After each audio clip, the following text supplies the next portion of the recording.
En el texto de hoy se habla de un misterio. La palabra misterio siempre atrae la atracción de las personas. ¿Qué será un misterio? Es algo que no se puede explicar. Algo inexplicable, naturalmente, es un misterio. En la Edad Media, en Europa, había un gran misterio.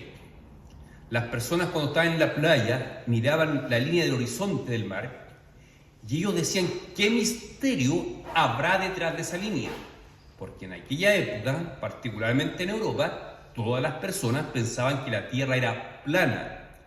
Y ellos pensaban que detrás de esa línea del horizonte había un profundo abismo y ese abismo estaba lleno de monstruos. Si alguien se caía, si algún barco caía ese abismo, era devorado por los monstruos. Esto pensaban las personas, pero al mismo tiempo reconocían que nadie había visto eso. Por lo tanto, era un misterio saber qué había debajo de esa línea del horizonte.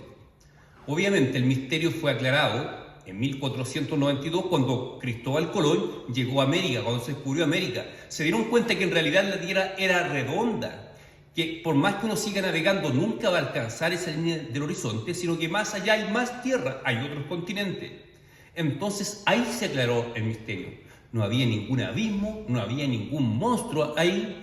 Así que en las mentes que maquinaban esos grandes monstruos, probablemente haya habido una decepción cuando se aclaró el misterio. No había ningún monstruo, la Tierra era redonda. Entonces, a algunas personas le puede causar alguna sensación de disgusto o decepción cuando los misterios, que aparentemente son tan profundos, son aclarados. Pero el texto de Dios nos habla del más grande de los misterios y un misterio que no decepciona a nadie, sino que es algo mucho más grande que lo que podamos comprender. De eso habla el texto de la palabra de Dios hoy día. La semana pasada, las 2 semanas anteriores, hemos estado hablando de la grandeza de la persona de nuestro Señor Jesucristo. Resaltamos que es Dios, que es creador de todas las cosas, es el primogénito, el principal sobre la creación. Él tiene la primacía sobre la muerte y Él es el autor de la redención. Que así como el Padre diseñó el plan de redención, el Hijo vino a ejecutar la redención y el Espíritu Santo aplica esa redención al corazón de los creyentes. Así que Cristo es el autor de la redención, nos rescató de nuestra pasada forma de vivir, forma vana, conforme a pecados, conforme a actitudes corrompidas. Estábamos muertos en nuestros pecados. Dice el texto en el versículo 21 que algunos eran otra cosa antes. Algunos pueden haber sido un ladrón, un adúltero, un sinvergüenza, sea lo que sea, pero ahora hemos sido rescatados por Cristo, es decir, hemos sido redimidos por el Señor Jesucristo. Entonces el resto del capítulo 1 habla de esta gran obra de redención por medio de Jesucristo.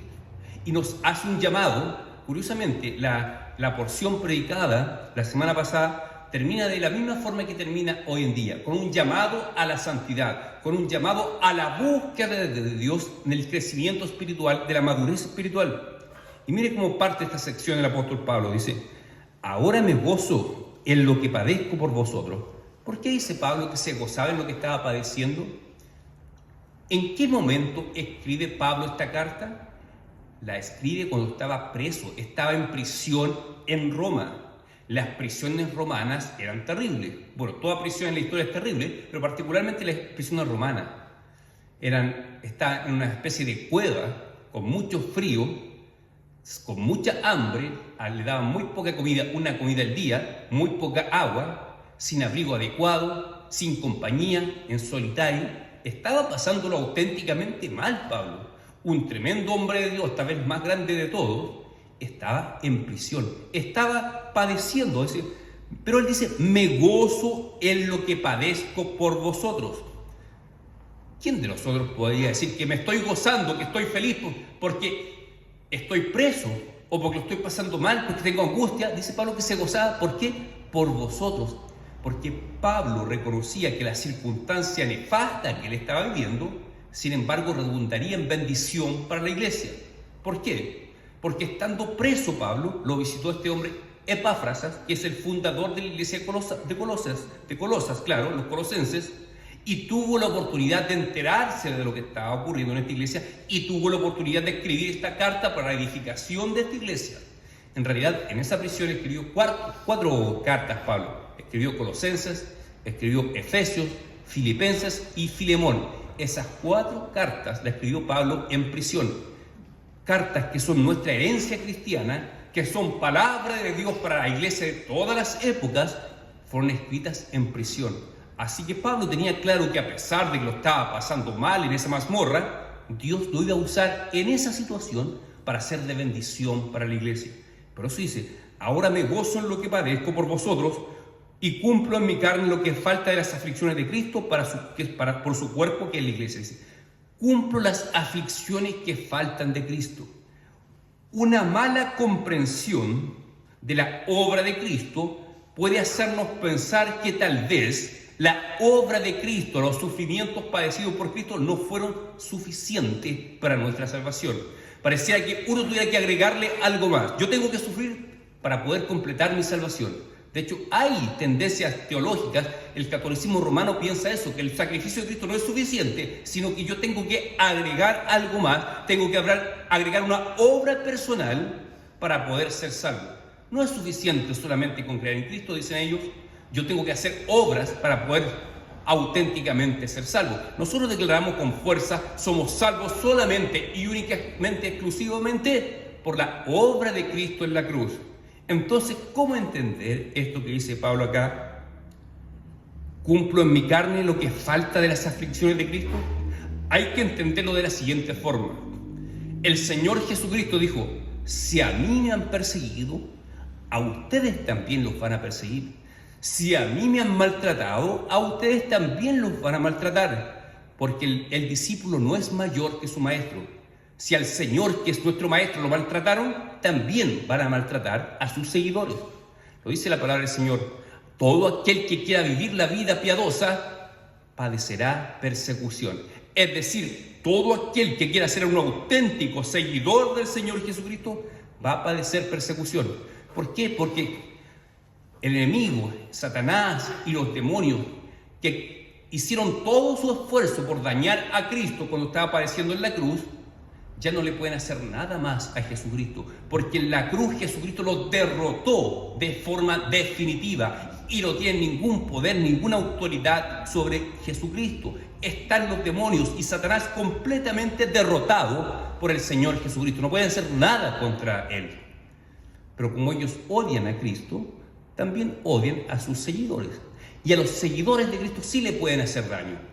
No un daño más allá de lo que Dios permite. La vida de los cristianos está en las manos de Dios. Recuerden el caso de Job. Satanás tuvo que pedir autorización a Dios para poder atacar a Job. Y Dios le puso el límite. No toques su vida. Así que, efectivamente, los enemigos espirituales pueden dañarnos, pero no más allá de lo que Dios les permite.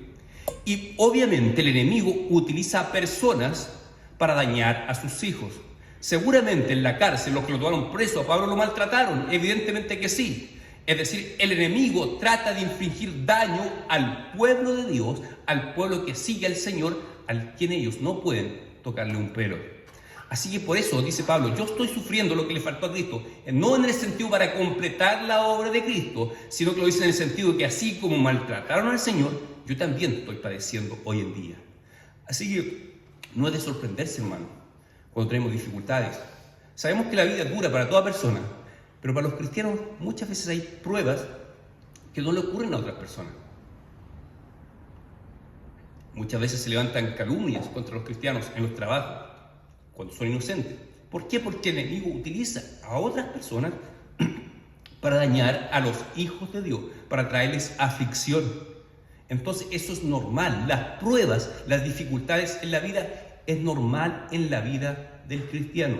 El Señor dijo, en el mundo tendréis aflicción, pero confiad, yo he vencido el mundo. Es decir, a pesar de que el mundo nos ataque, nosotros confiemos que nuestra vida no está en las manos de ellos, nuestra vida está en las manos del Señor Dios Todopoderoso. Dice, aflicciones de Cristo por su cuerpo, que es la iglesia, de la cual fue hecho ministro, según la administración de Dios, que me fue dada para con vosotros, para que anuncie cumplidamente la palabra de Dios. Pablo dice, yo fui constituido ministro del Evangelio, predicador del Evangelio. Efectivamente, el apóstol Pablo tuvo un llamado espectacular. Cuando se dirigía a Damasco, el Señor se le aparece en el camino, el Señor le habla con voz audible, luego lo envía de vuelta a la ciudad de Damasco, envía a un hombre para que le imponga las manos a Ananías y pueda recuperar su visión. O sea, el llamado de Pablo es espectacular y él fue constituido un predicador del Evangelio. Ahora, lo más probable es que ninguno de nosotros haya recibido un llamado de Dios de forma tan espectacular como lo recibió el apóstol Pablo. Pero ¿significa eso, hermano, que Dios no te ha llamado? Porque no has visto a Jesucristo crucificado, porque no has escuchado su voz audible, ¿significa que el Señor no te ha llamado? No, hermano, no se trata de eso. El Señor te llamó. Si tú eres creyente en Jesucristo, significa que el Señor te llamó. No importa por qué método Dios te llamó. Tal vez algún amigo te habló de Cristo, algún amigo te invitó a la iglesia y en la iglesia escuchaste el Evangelio. No importa de qué forma Dios te llamó. Lo importante es que así, igual que como Pablo fue constituido un predicador del Evangelio, tú también, hermano, eres un predicador del Evangelio. Tú también eres un ministro de Dios, porque un ministro significa un sirviente, un servidor. Cuando hablamos de la esfera de gobierno, los ministros son los sirvientes, los que ayudan al presidente. En el Evangelio, los ministros del Evangelio son siervos de Cristo, que ayudan a propagar el Evangelio. Así que tú también eres un siervo, un ministro del Evangelio. Tal vez no seas un ministro ordenado, como en el caso de los pastores, los presbíteros, pero tú sí eres un ministro de Cristo. Porque el Señor te llamó a que seas luz en medio de las tinieblas, para que alces la voz, para que hables de Cristo. Por lo tanto, tú también eres un siervo del Señor. Independiente que no tengamos un llamado tan espectacular como el de Pablo, sin embargo, todos somos llamados a ser siervos y predicadores del Evangelio. El versículo 26 y 27, aquí ya comienza a hablar de este misterio. Dice, el misterio que estaba oculto de los siglos y edades, pero que ahora ha sido manifestado a sus santos. Es decir, a la iglesia de Cristo le fue revelado un misterio que estaba oculto.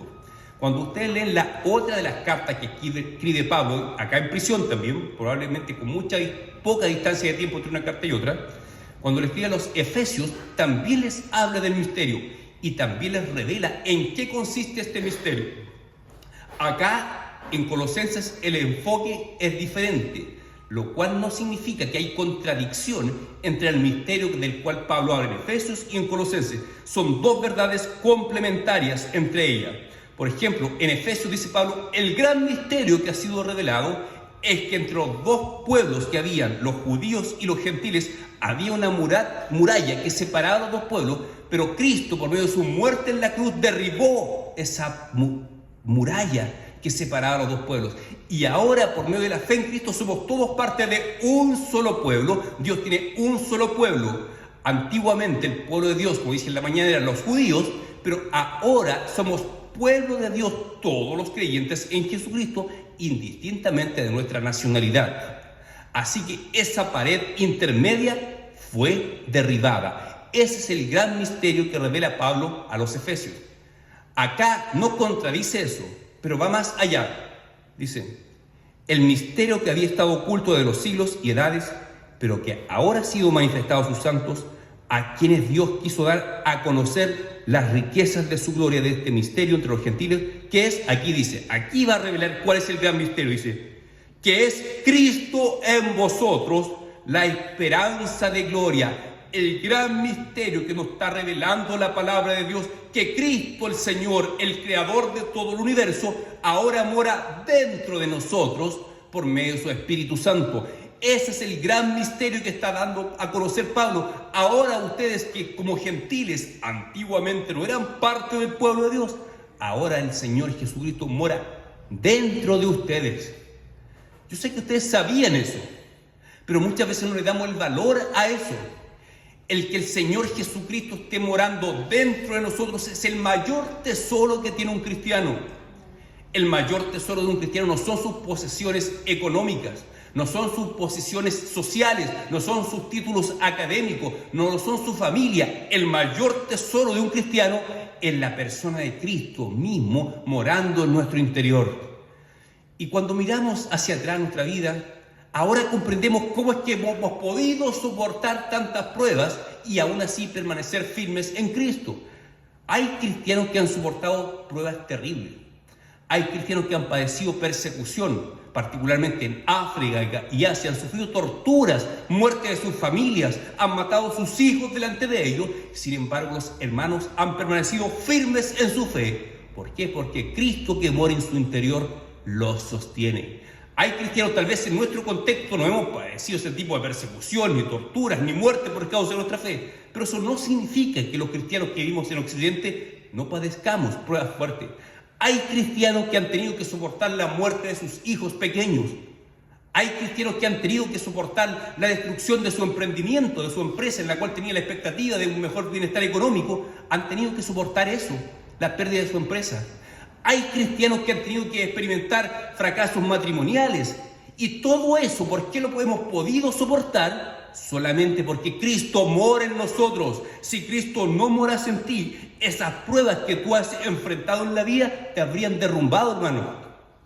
Hay personas que cuando experimentan un fracaso matrimonial se derrumban completamente. Yo conocí el caso de un hombre que experimentó esta situación y cayó en una depresión profunda y finalmente se quitó la vida. Hay personas que pasan crisis así de profunda. También he conocido casos de personas que han perdido sus hijos y han tenido un luto terrible que los lleva a la propia muerte y al suicidio muchas veces. Yo sé que todos nosotros hemos experimentado pruebas fuertes en la vida. ¿Y por qué tú estás aquí? ¿Y por qué tu fe en Cristo sigue viva? Porque Cristo mora en ti, hermano. Cristo es el que te sustenta. Ese es el gran misterio del cual está hablando Pablo. Cristo mora en ti, Cristo mora en tu corazón. Y esa es la única respuesta por la cual tú te has sostenido en pie. Aun cuando perdiste tu trabajo, aun cuando te acusaron de ladrón siendo inocente, tu fe sigue firme en Cristo, porque Cristo mora en tu interior, hermano. Y esa es una verdad que debe de vivificarnos continuamente. El apóstol Pablo en Romanos 8 dice que si el Espíritu Santo, ese Espíritu que levantó a Cristo de entre los muertos, mora en ti, el que levantó a Cristo de los muertos también vivificará nuestros cuerpos mortales. Ese texto hay que entenderlo en dos sentidos. Uno en un sentido escatológico, a futuro, que cuando el Señor nos resucite, ahí el Espíritu Santo literalmente levantará nuestros cuerpos mortales y serán cuerpos gloriosos. Pero también hay que entender en un sentido presente, que el hecho que Cristo, por medio de su Espíritu Santo, mora en nosotros, nos vivifica continuamente.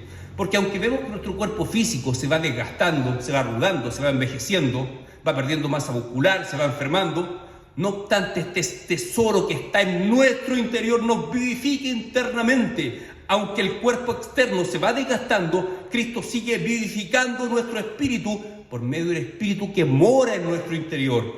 Así que este gran misterio del cual habla Pablo es un privilegio que no tenían personas en otras épocas. Si bien hay una obra del Espíritu Santo en todos los creyentes del Antiguo Testamento, hay una obra de regeneración, no obstante la bendición de que Cristo mora en tu interior, eso es posible solamente a partir de la venida de Jesucristo el Señor. No significa que la gente del Antiguo Testamento no conocían al Señor, conocían. El Espíritu obraba en su vida, claro que sí, pero ahora la bendición es mucho más amplia, no se limita solamente al pueblo judío. Personas de todas las naciones, de todas las razas pueden creer en Jesucristo y la obra del Espíritu Santo es más intensa a partir de la venida de Cristo, a partir de Pentecostés es más intensa la obra del Espíritu Santo en nosotros. Así que es un gran privilegio, es un misterio que antes no había sido revelado, pero por medio de Cristo nos es revelado. Dice, ¿a quién anunciamos? Amonestando a todo hombre. Pablo tenía claro que como ministro del Evangelio tenía que amonestar a las personas. La mañana en el devocional, el hermano Eduardo decía, a nadie le agrada ser disciplinado, a nadie le agrada que le llamen la atención, que lo corrijan. Pero también déjame decirte que tampoco es agradable amonestar a las personas, llamarles la atención. Yo creo que Pablo lo diría claro. Tampoco era agradable para Pablo corregir siempre a las iglesias los errores, confrontar sus pecados. Pero él lo hacía porque tenía claro que era su deber como siervo de Cristo. Así también nosotros tenemos ese deber. Es grato darle ánimo a un hermano, abrazar a un hermano, darle consuelo. Pero ¿qué pasa cuando hay que corregir a un hermano? Cuando hay que señalarle su pecado. Hermano, tú estás mal. Si sigues así, el Señor no te va a bendecir. Tu pecado es este y este otro. Tú tienes que cambiar. Y lo enrostramos al hermano. Eso no es agradable, pero tenemos que hacerlo. Recuerden que ustedes también son siervos de Cristo. Por lo tanto, también son, así como son llamados a predicar el Evangelio, a hacer de bendición, también somos llamados todos, no solamente el pastor. Cada cristiano también está llamado a corregir a otros hermanos, a amonestar a otros hermanos que no están haciendo bien las cosas. Dice, anunciamos, amonestando a todo hombre y enseñando a todo hombre en toda sabiduría. Aquí está la clave. Pablo tiene claro que no es fácil corregir. Las personas son sensibles, se molestan, pero él dice que lo hacía con sabiduría. Por lo tanto, hermano, cuando nos toque corregir a alguien, hay que hacerlo con sabiduría. Claro, es sencillo decirlo, hay que hacerlo con sabiduría.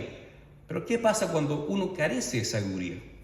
Bueno, la palabra de Dios nos dice, Santiago capítulo 1 dice, si alguno tiene falta de sabiduría, pídala a Dios. Hermano, si tú quieres corregir, llamarle la atención a alguien, pero no sabes cómo hacerlo, tienes miedo de meter las patas, pídele sabiduría a Dios, que el Señor te ayude a hacerlo de forma correcta. Proverbios 1:7 dice que el principio de la sabiduría es el temor de Jehová. O sea, Dios concede sabiduría a aquellos que temen a Dios. Si tú eres una persona que no manifiesta temor a Dios en tu vida, por más que pidas y pidas sabiduría, Dios no te la va a conceder. Tienes que pedir, por supuesto que sí, pero también tienes que cultivar el temor a Dios, porque el temor a Dios es el principio de la sabiduría, dice Proverbio. Cuando las personas son sabias es porque hay temor a Dios en su vida. Su forma de vivir revela que hay temor a Dios, un sentido de profunda reverencia hacia Dios, hacia la palabra de Dios, hacia Dios mismo. Así que Pablo dice, amonesten, pero háganlo con sabiduría. ¿Es difícil tener sabiduría? Sí. Tenemos que pedirla y cultivar el temor al Señor para poder crecer en sabiduría y ser atinados a la hora de corregir a un hermano. Porque cuando uno intenta corregir a un hermano que está en pecado, pero lo hace sin sabiduría, generalmente resulta en algo peor. Se endurece más el hermano o se aleja de la iglesia. Por lo tanto, Pablo dice que él corrige, pero con sabiduría. Y enseñando a todo hombre en toda sabiduría, a fin de presentar perfecto en Cristo Jesús a todo hombre. ¿Cómo es esto que Pablo se propone, presentar a todo hombre perfecto delante del Señor? Aquí hay que esclarecer un poco el concepto de perfección en la Biblia. Cuando dicen alguien perfecto, es alguien que no tiene fallas, que es bueno en todo lo que hace y no tiene ningún error. No existe un ser humano perfecto en ese sentido. Si lo llevamos al plano más espiritual, alguien podría decir alguien perfecto es alguien que jamás peca. ¿Existen personas que jamás pequen? No, no existen personas que jamás pequen. Entonces, para entender el concepto de un hombre perfecto que utiliza acá Pablo, es necesario ir a otro pasaje de las Escrituras que nos arrojen más luz. Por ejemplo, Mateo capítulo 6, el Sermón del Monte, que lo puse hace como 2 años atrás, el Sermón del Monte. En Mateo capítulo 6, el Señor está diciendo, amen a sus enemigos, bendigan a aquellos que los maldicen, amen a aquellos que los persiguen y los odian a ustedes. ¿Qué sentido tiene de amar solamente al que te ama a ti? Incluso los impíos, los perversos hacen eso. La gente mala, que no creyente, también valora a los que los tratan bien a ellos. ¿Pero qué sentido tiene eso? Lo que tú tienes que hacer es bendecir al que te maldice, amar a aquel que te tiene mala y que te busca hacer daño. Aprende a amar a esas personas. Y luego dice el texto siguiente en Mateo 6, y de esa forma seréis perfectos como vuestro Padre es perfecto. Es decir, la perfección cristiana significa lo siguiente, hermano. Significa tener la madurez espiritual suficiente para amar incluso a aquel que a mí me aborrece. Eso se deduce en Mateo 6. Hay una consecuencia entre amar a los enemigos y ser perfecto. Ser perfecto como vuestro Padre es perfecto. Claro. ¿Nuestro Padre nos ama? Sí. ¿Nosotros le fallamos a Dios? Por supuesto que sí. Y sin embargo, Él nos sigue amando. Por lo tanto, la perfección apunta a eso, a tener la madurez espiritual suficiente de ser capaz incluso de amar a aquel que te aborrece. Así que cuando Pablo dice presentarlo perfecto, dice Pablo está trabajando en la edificación de la iglesia para que la iglesia madure espiritualmente, para que pueda comprender que los enemigos son de tipo espiritual, como dice en Efesios 6. Tenemos guerra contra huestes espirituales, no contra personas de carne y sangre. Entonces Pablo se esfuerza en trabajar, en instruir a la iglesia, enseñarle. Ustedes tienen que amar a aquellos que los persiguen. Pablo estaba siendo perseguido, estaba preso. No es fácil, no es sencillo. Por eso dice que Pablo trabaja y trabaja para presentar a los cristianos como perfectos. Eso en el sentido presente. Ahora, en el sentido escatológico futuro, obviamente seremos presentados santos y sin mancha, como señalé, me parece que la semana pasada, porque seremos presentados lavados por la sangre del Cordero, y nuestra justicia no es nuestra, sino que la justicia de Cristo es la que nos recubre, y ese día del juicio final Dios dirá: ven, benditos de mi Padre. Nos tratará como si fuésemos santos y sin mancha, como si nunca hubiésemos pecado. Seremos perfectos delante de Él, pero no por nuestra experiencia, sino que por la obra de Cristo. Esto en el sentido escatológico futuro, pero en el sentido presente apuntamos a la perfección en relación a la madurez espiritual, como lo señalé recién. Dice, para lo cual también trabajo luchando. O sea, Pablo luchaba, él trabajaba, él como pastor, como predicador luchaba, predicaba, enseñaba, confrontaba a falsos maestros. Para lo cual también trabajo luchando según que la potencia de él, el cual actúa poderosamente en mí. Hay otras versiones que me gustan más, que traduce aquí: el poder de Dios actúa en mí. Acá la Reina Valera tradujo la potencia de Él. Pero sabemos que se refiere al poder de Dios que actúa en Él. Es decir, todo el esfuerzo que Pablo hacía dependía del poder de Dios, el cual actúa poderosamente en mí. Y ahora entendemos por qué leímos esa lectura alternada antes de predicar este sermón.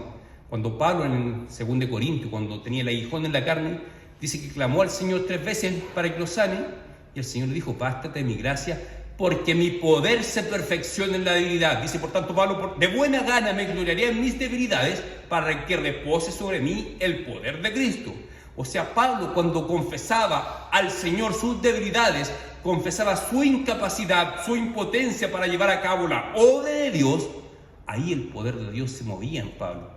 Pues todo mi trabajo, todos mis esfuerzos por edificar la iglesia son hechos según el poder de Dios. Claro, él sabía que era difícil, era tan difícil que era imposible. Por lo tanto, pedía el socorro de Dios para poder cumplir su ministerio. Y ahí el poder de Dios se movía, actuaba sobre él. Y como he dicho anteriormente, el poder de Dios no tiene nada que ver con manifestaciones externas de nuestro cuerpo. Es el poder para predicar el Evangelio, tener sabiduría para corregir, poder para vivir en santidad, para vencer al pecado. Todo eso es el poder de Dios que se manifestaba en la vida del apóstol Pablo. Se necesitaba del poder del Espíritu para confrontar a los falsos maestros, para instruir a la iglesia, para edificar a la iglesia, para explicar estos misterios. Se requería del poder de Dios. Así que, y ese poder de Dios, hermanos, está al alcance nuestro. En los tiempos del Antiguo Testamento, el poder de Dios, la plenitud del Espíritu Santo, operaba solamente en algunas pocas personas elegidas por Dios, los profetas, en alguna ocasión los reyes. Pero ahora en el nuevo pacto, el poder de Dios, la plenitud del Espíritu Santo está al alcance de todo creyente.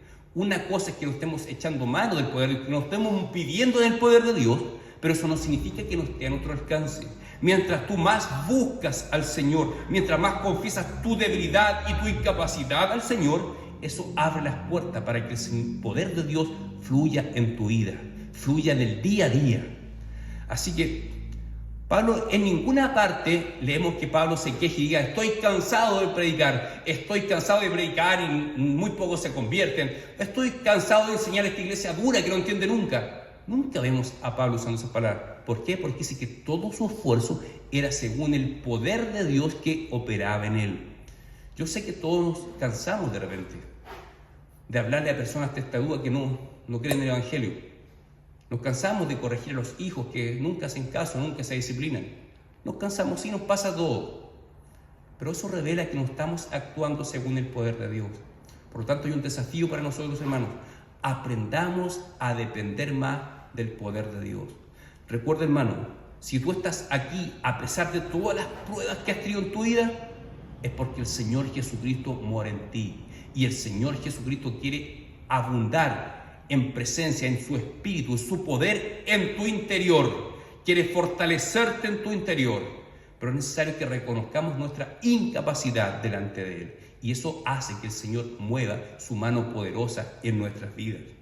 Así que, hermanos, este misterio que ha sido revelado, que es Cristo el Señor morando en nosotros. Mira la grandeza de este misterio. Dios mismo mora en nuestro interior. Mira qué grande es eso, hermano.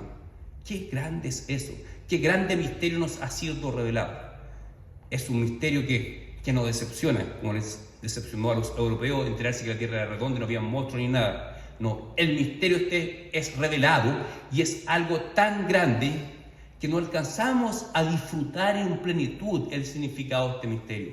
Pero nuestro desafío, nuestro llamado a crecer en madurez espiritual para comprender mejor este misterio y poder vivir de acuerdo a lo que Cristo, que habita en nosotros, Él nos guía a vivir la vida. Así que eso está al alcance. Yo sé que suena difícil, pero está a nuestro alcance. El misterio es revelado. Tú eres un gentil, no eres un judío, pero Cristo mora en ti. Aprendamos, hermanos, a disfrutar del hecho que Cristo mora en nosotros. Muchas veces en nuestras oraciones nos limitamos a pedir y pedir cosas. Bueno, las oraciones que hacemos en el culto tienen ese sentido. Pedir cosas, pedir por la familia de la iglesia, pedir perdón, sí. Pero los tiempos personales de oración, hermano, tú no puedes limitar solamente tu oración a peticiones. Tú tienes que disfrutar de la presencia de Dios en ti. Tienes que permitir que el Espíritu de Dios ministre tu vida, que ministre tu corazón, que traiga consuelo, que traiga dirección a tu vida. Eso está a nuestro alcance. Uno puede decir, claro, está al alcance de Pablo, que es tremendo hombre de Dios. Sí, pero nosotros también fuimos llamados por el Señor.